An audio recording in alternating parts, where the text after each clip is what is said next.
Apakah insan BPJS Ketenagakerjaan sudah tahu? Ramadan itu bukan cuma soal nahan lapar dan haus, tapi juga soal nahan diri, termasuk di tempat kerja.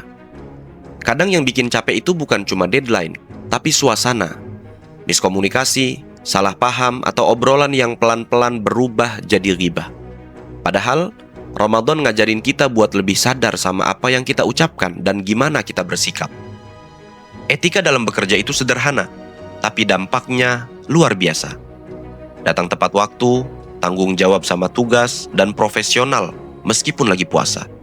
Lapar boleh, lemas boleh, tapi kualitas kerja tetap harus dijaga. Karena profesional itu bukan soal diawasi atau enggak, tapi soal integritas. Selain itu, komunikasi juga penting banget. Kalau ada masalah, bicarakan baik-baik, jangan dipendam, apalagi dibahas di belakang. Kadang kita ngerasa cuma cerita biasa, tapi tanpa sadar itu jadi ghibah. Ramadan ini jadi momen yang pas buat kita buat lebih hati-hati sama lisan. Coba bayangin, kalau satu tim saling jaga ucapan, saling support, dan fokus cari solusi, suasana kerja pasti lebih adem. Nggak ada drama, nggak ada saling sindir, yang ada cuma kerjasama dan rasa saling menghargai. Menjalin komunikasi yang baik itu bukan berarti harus selalu setuju. Beda pendapat itu wajar, tapi cara menyampaikannya yang harus dijaga. Tetap sopan, tetap profesional, dan tetap menghormati. Dan soal ghibah, mungkin kelihatannya sepele, tapi efeknya bisa panjang. Hubungan rusak dan kepercayaan bisa hilang. Ramadan ngajarin kita buat lebih banyak introspeksi.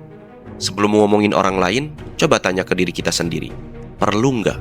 Bermanfaat nggak? Di bulan yang penuh berkah ini, yuk kita upgrade, bukan cuma ibadah pribadi kita, tapi juga etika kerja kita.